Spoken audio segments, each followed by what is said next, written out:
Mga kapuso, isa ka Ilongga, gin pamatudan nga hindi upang ang kasablagan sa lawas agod makadalas ang dungog sa World Championship of Performing Arts sa Estados Unidos. Ini ang gintutukan ni Zen Kilantang Sasa.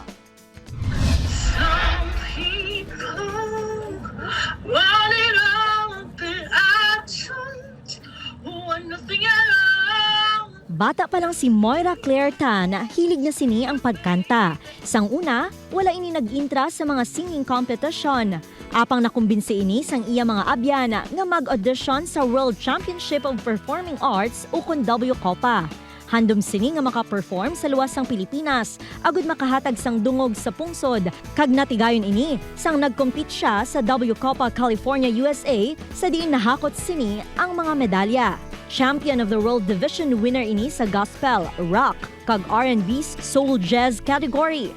Bronze medalist man ini sa Contemporary kag nakakuha sang semi-finalist medal and finalist medal kag may New York Conservatory for Dramatic Arts Summer Scholarship nga balor $1,000. Apisar nga may kasablagan sa lawas si Moira, wala ini nangin upang para mangin madinalagon sa iya karera. Nag-perform ini samtang naka-wheelchair. Siguro my edge is singing while sitting. Being able to sing those notes while I sat down. Because knowing ang regular, ang normal na tao, when they sing, di ba standing sila. May mensahe naman ini sa mga Ilonggong nga may pareho sini nga sitwasyon nga padayon lang sa paghandom. Never give up. Do what you want.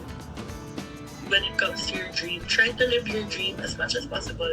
Sa subong, focus si Moira sa iya karera kag madamo sang oportunidad nga nagbukas sa iya. Tuman man ang pagpasalamat sini sa iya pamilya kag sa Team Philippines sa suporta nga iya nabaton.